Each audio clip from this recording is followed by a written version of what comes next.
Abduqodir Husanov qanday qilib qaytib Manchester Cityning yangi kult qahramoniga aylandi? Manchester City jamoasi Carabao Cup finalida Arsenal ustidan g'alaba qozonganidan atigi bir necha soat o'tib, charchagan, ammo baxtdan ko'zlari yonib turgan muxlislar Londonning Euston stansiyasidan Manchester tomon yo'l olgan poyezdga chiqishdi va eng qizig'i, ularning tilidan tushmayotgan bitta ism bor edi. Ammo bu safar gap o'yinda hal qiluvchi gol urgan mahalliy iqtidor egasi Nico O'Reilly haqida emas edi. Husanov qanday zo'r o'ynadi, ko'rdingmi? Dedi muxlislardan biri hayajon bilan. U shunchaki yirtqich-ku, darhol javob qaytdi. Shu zahoti bir narsa aniq bo'ldi. City muxlislari o'zlariga yangi kult qahramon topishgandi. Oddiy ko'rinishdagi, ammo juda qattiq va suyak sindiradigan podkatlari bilan ajralib turadigan O'zbekiston terma jamoasi futbolchisi Abduqodir Husanov haqidagi hayajon poyezd Manchester tomon tezlashgani sayin yanada kuchaydi. Vagon ichidagi atmosfera esa asta-sekin Rim imperiyasining so'nggi kunlarini eslatadigan darajaga yetdi. Hamma shovqin, kulgu va muhokama bilan band. Muxlislar bu transfer ortida turgan insonlarni ham alohida e'tirof etishdi. Lens klubidan bu xazinani topib, 2025-yil yanvar oyida 31 million funt evaziga Cityga olib kelgan skautlar haqida skautlarimiz qanday ajoyib ish qilishdi. Darhaqiqat, bu skautlar faxrlansa arziydi. Chunki Husanov 2025-yil yanvar oyida klub amalga oshirgan umumiy 180 million funtlik transfer kampaniyasi ichida eng muvaffaqiyatli xarid bo'ldi. Do'stlar, shu joyda kichkina iltimos, kanalimiz 100 ming obunachiga yetishiga juda oz qoldi. Statistikaga qarasak, videolarni juda ko'pchilik ko'ryapti, lekin hali ham ko'p odamlar obuna bosmagan. Agar kontent sizga yoqayotgan bo'lsa, hozir shu videoga bitta like bosib kanalga obuna bo'lib qo'ying. Sizning bitta obunangiz bizni 100 minglik marraga yanada yaqinlashtiradi. Abduqodir Husanov Lens safida atiga 31 o'yin o'tkazganidan so'ng darhol Manchester Cityga o'tgan edi. Hatto City skautlari uning salohiyatini payqay boshlaganida ham u bundan kamroq tajribaga ega edi. Bu transfer oddiy kuzatuv emas, balki klubning butun skaut tizimi hamkorligining natijasi bo'ldi. Ayniqsa Fransiyadagi kuzatuvchilar Husanovni maydonda ko'rishi bilanoq hayratda qolishdi. Ular darhol shuni tushunishdi. Bu yigitda katta potensial bor va uning atributlari uni juda uzoqqa olib borishi mumkin. U haqida shunday deyishardi: juda agressiv, lekin bu agressiya salbiy emas, aksincha to'liq nazorat ostidagi foydali agressiya. Aynan shu sifatlari bilan u Cityning butun skaut tizimida kuchli taassurot qoldirdi.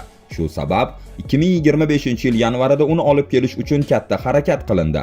Chunki aynan o'sha paytda Newcastle United, Real Madrid va Manchester United kabi gigant klublar ham unga jiddiy qiziqa boshlagan edi. Husanovda ingliz futbol muxlislari yaxshi ko'radigan barcha sifatlar mujassam: tezlik, agressiya, jismoniy kuch va eng muhimi ishtiyoq. Va ayniqsa, City o'yin davomida bosim ostida qolgan paytlarda eng hayajonli lahzalardan biri bu Husanovning raqibini quvib yetib, keskin podkat bilan to'pni qaytarib olishidir.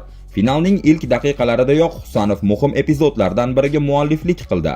U Kai Havertz ortidan quvib borib, to'pni qaytarib oldi.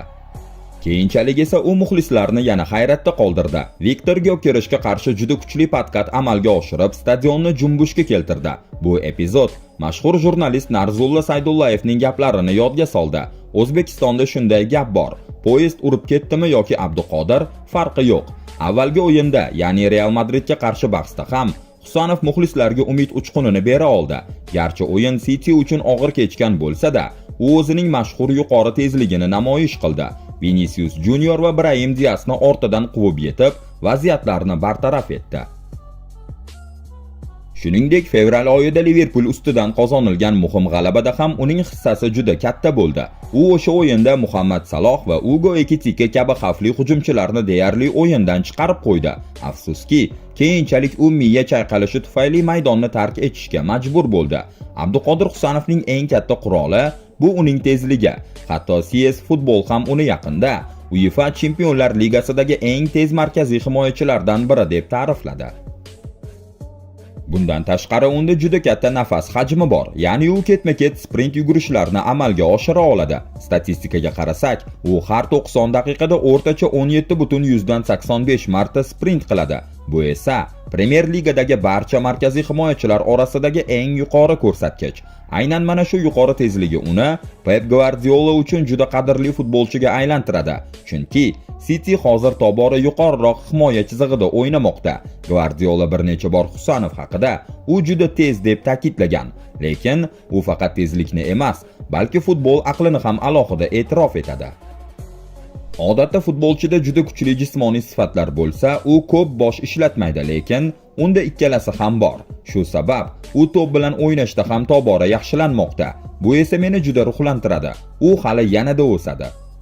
Yana bir muhim jihat bu Husanovning ruhiy chidamliligi. U City'dagi faoliyatini juda og'ir boshlagan edi. Debyut o'yinida, ya'ni Chelsea'ga qarshi bahsda, u jiddiy xatoga yo'l qo'yib golga sababchi bo'lgan.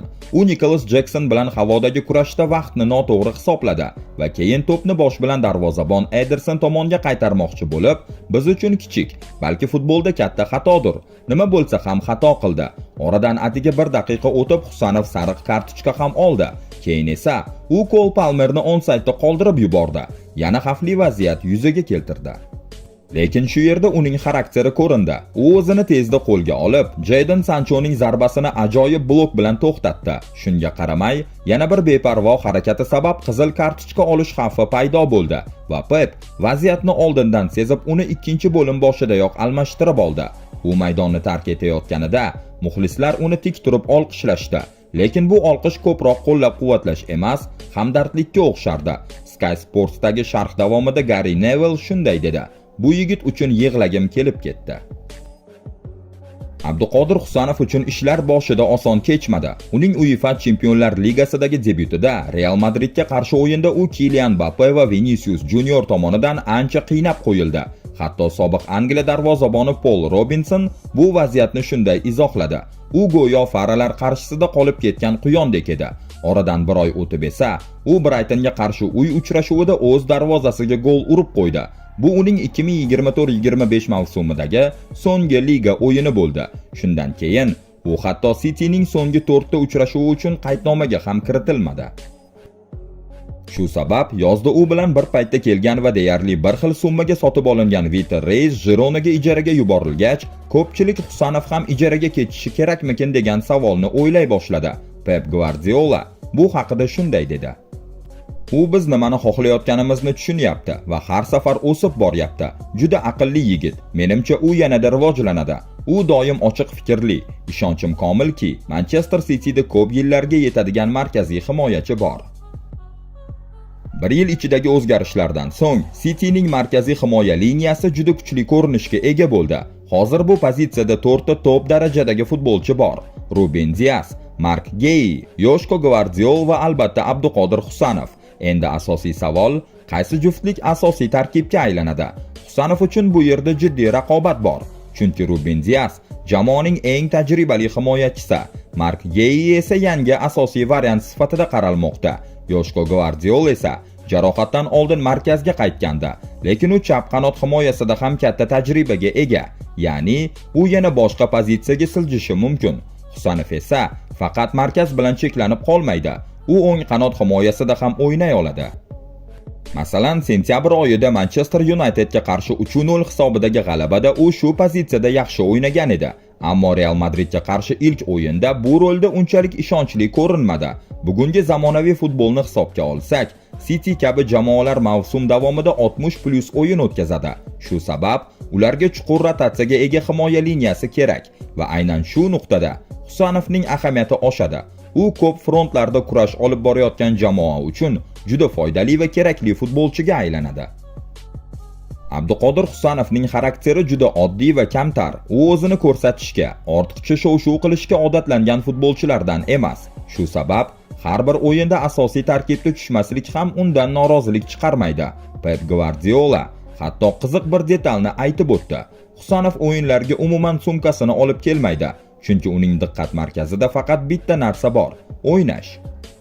Uning oldingi klubi Lens ham uni 19 yoshida atigi 100 ming yevroga sotib olganida darhol uning yetukligidan hayratda qolgan edi.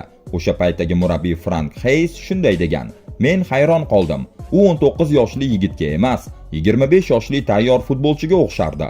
U o'zini allaqachon shakllangan katta futbolchidek tutardi.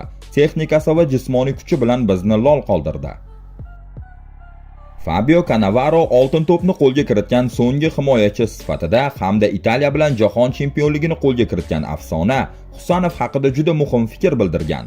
U shubhasiz terma jamoaning eng muhim vakillaridan biri. Atigi 22 yoshda bo'lishiga qaramay, boshqalarga o'rnak bo'ladigan yetakchi. U yo'lni ko'rsatib turadigan kompasga o'xshaydi. Husanov tashqi ko'rinishdan kam gap, tortinchoqdek tuyulishi mumkin, ammo maydondagi harakati gapdan ham kuchli. U raqib ortidan yugurib boradimi yoki to'liq kuch bilan patkat tashlaydimi, har bir harakati baland ovozda. O'sha poyezdda Husanov haqida hayajon bilan gaplashgan City muxlislari hali oldinda undan yana ko'plab unutilmas lahzalarni ko'rishlariga ishonishmoqda, chunki u ularning yangi chaqaloq yuzli qotili. Husanov bu shunchaki yangi transfer emas, bu City himoyasining kelajagi. U kam gapiradi, lekin har bir harakati bilan o'z nomini yozmoqda. Agar siz ham shunday jim, lekin kuchli futbolchilarni hurmat qilsangiz, videoga like bosing va kanalga obuna bo'ling, chunki oldinda hali juda ham ko'p shunday hikoyalar bor.